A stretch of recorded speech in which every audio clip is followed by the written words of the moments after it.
Shalom Bapak Ibu sekalian. Hari ini anak saya Pak Widi bicara tentang hati yang kuat. Kenapa kita harus punya hati yang kuat?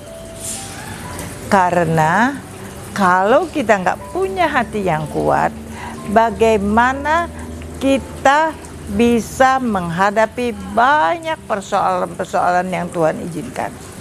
Bagaimana kita bisa melakukan setiap tanggung jawab yang Tuhan percayakan kepada kita? Kita harus punya hati yang kuat agar kita tidak akan pernah menyerah ketika menghadapi persoalan, ketika menghadapi tanggung jawab yang besar yang Tuhan percayakan kepada kita. Itu sebabnya firman Tuhan berkata kepada Yosua, teguhkan dan kuatkan hatimu. Bukan cuma sekali, tetapi 3 kali Tuhan berkata. Tuhan menyuruh Yosua, teguhkan dan kuatkan hatimu. Jangan menyimpang ke kiri dan ke kanan, tetapi berjalan seperti yang Tuhan mau di dalam kebenaran firman Tuhan.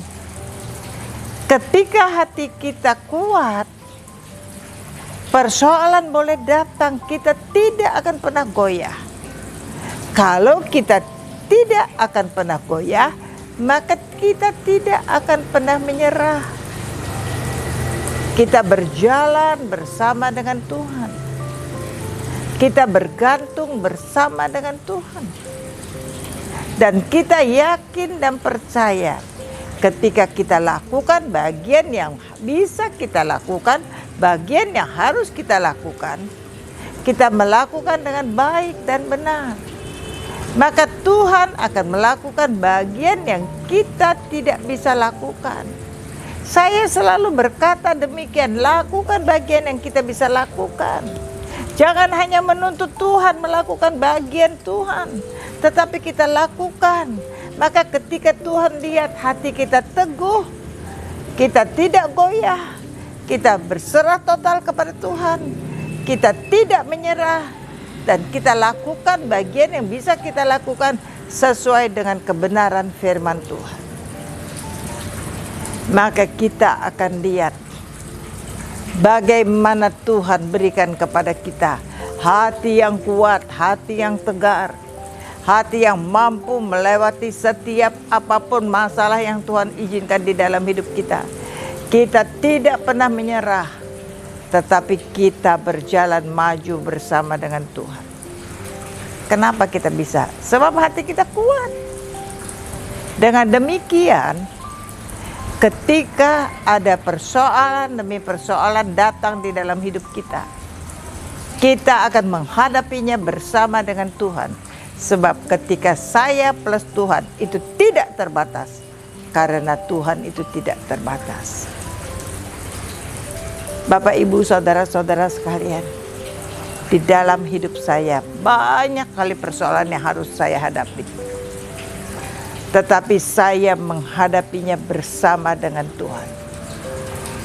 Saya mengalami bagaimana saya harus diusir dari rumah saya karena kredit macet, karena ada pihak yang menginginkan rumah saya, maka ada pihak yang bermain curang bagaimana dia mau menjatuhkan saya.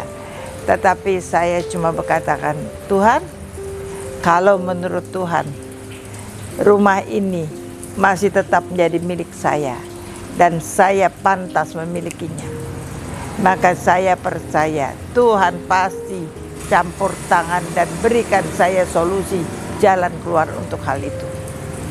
Tapi kalau menurut Tuhan hal itu adalah menjadi rumah itu tidak pantas bagi saya harus melepaskannya, maka saya akan melepaskannya dengan tulus.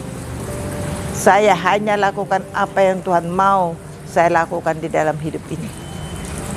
Saya lakukan dengan tulus, saya berserah dengan Tuhan dengan tulus. Dan saya percaya Tuhan campur tangan. Ketika Tuhan campur tangan dan turut bekerja, maka keajaiban terjadi.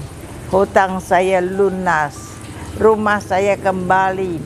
Di dalam setiap persoalan, setiap perkara, saya boleh keluar sebagai pemenang, bukan karena saya hebat, tetapi karena anugerah dan campur tangan Tuhan. Itu sebabnya Bapak Ibu Saudara sekalian, suami saya pun mengalami sesuatu yang luar biasa. Ketika tahun 91 dia divonis dokter hidupnya tinggal 2 bulan lagi, 2 tahun lagi. Berarti suami saya tinggal 2 tahun, tidak ada pengharapan. Kurus badannya, sisa 67 kilo dari 90 kilo. Tetapi suami saya cuma berkata, Tuhan, aku tahu aku salah, ampuni aku. Karena selama ini aku tidak jaga kesehatanku dengan baik. Boleh enggak aku minta Tuhan panggil aku boleh hidup sampai anak perempuanku menikah atau selesai sarjana. Saat itu anak perempuan kami, Bu Wira, masih SMA. Tetapi ketika sungguh-sungguh pertobatan suami saya dan dia mulai menjaga kesehatannya, maka Tuhan campur tangan. Dengan cara apa? 92 saya bertobat. 91 suami saya divonis hidupnya tinggal 2 tahun. 92 saya bertobat. 93 saya mulai setiap hari berdoa untuk orang-orang yang Tuhan taruh pada saya. Saya sungguh-sungguh melakukannya. Saya tidak berdoa Tuhan sembuhkan suami saya. Saya tidak berdoa Tuhan suami saya hidup panjang. Saya cuma Tuhan apa yang harus kulakukan, apa yang Tuhan mau aku lakukan. Saya berdoa, saya berpuasa, saya menyembah Tuhan hanya untuk pemulihan keluarga saya, hanya untuk sebuah firman Tuhan. Ketika satu orang sungguh-sungguh bertobat, maka seisi rumah diselamatkan. Saya tidak menuntut untuk kesembuhan suami saya, tetapi Tuhan buat suami saya hari lepas hari semakin sehat. Bu Wira, anak saya, bukan hanya selesai S1, dia menikah, dia punya anak, tetapi suami saya tetap sehat. Suami saya tetap hidup. Ketika bersama dengan Tuhan, ketika tidak menyerah, ketika kita mau berbalik daripada jalan yang salah. Bahkan suami saya berbalik dari setiap jalan dia yang salah. Dia boleh tinggalkan semua usahanya, dia boleh melayani Tuhan sampai Tuhan panggil. Bukan hanya suami saya melayani Tuhan, tetapi kami seisi rumah kami boleh melayani Tuhan. Setiap masalah itu selesai, kita lewati dengan hati yang kuat, pantang menyerah, hati yang berserah dengan Tuhan, hati yang mohon belas kasihan Tuhan, hati yang mau belajar bagaimana melakukan firman Tuhan, hati yang mau bagaimana hidup di dalam kebenaran firman Tuhan, hati yang mau berjalan seperti yang Tuhan mau.